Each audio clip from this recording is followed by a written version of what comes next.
Nag-crave tayo sa chicken feet kaya subukan natin kung makukuha natin yung sarap, yung lasa ng natikman natin sa mga Chinese restaurants. At eto na nga, ipakita ko lang sa inyo yung ilan sa ating mga ingredients na gagamitin. Merong cooking wine, hoisin sauce, ayan yung cooking wine. At syempre, ang bida, walang iba kundi ang chicken feet. Kalahating kilo lang muna ang ating gagawin or gagamitin.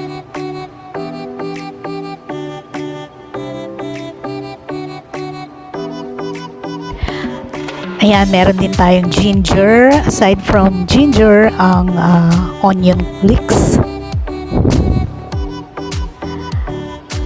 Since nawala tayo nung isang ingredients na mabili, ginamitan na lang natin ng honey.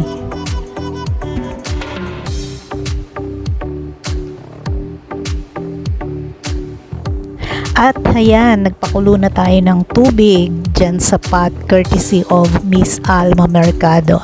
Nilagay na natin ang ginger, kasunod ang onion leeks habang kumukulo.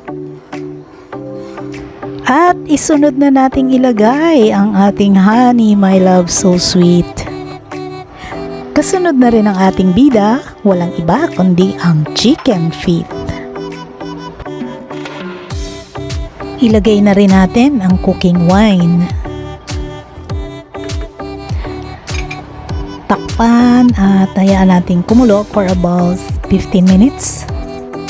After nga na maboil ang chicken feet, i-drain naman natin para i-fry.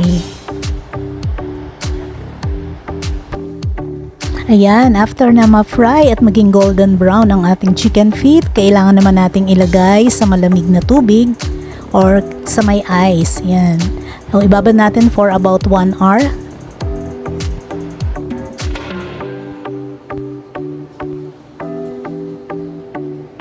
Ayan, meron tayong mashed garlic, peppercorn, ano pa ba to? Star anise. And then, cooking wine, ginger, bay leaf, ayan, oyster sauce, black beans. Maraming ingredients pa for the second batch ng cooking, ayan, para dun sa sauce ng ating chicken feet. Ayan, nag-start na tayong mag-isabay, ayan, ayan.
Ayan na nga at nag-mix-mix na tayo ng napakaraming ingredients ng ating ano ba to? Chinese style chicken feet.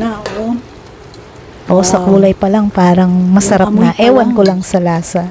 Chinese na. Ang ating final ano ba to? Result? Mukha namang achieve sa kulay pa lang. Hindi na natin magagawang dim sum style kasi kailangan pa nating i-steam para daw mag-pop up yung yung balat, yung laman para maging dim sum style. For the meantime, ito ang ating chicken feet a la Chamba style.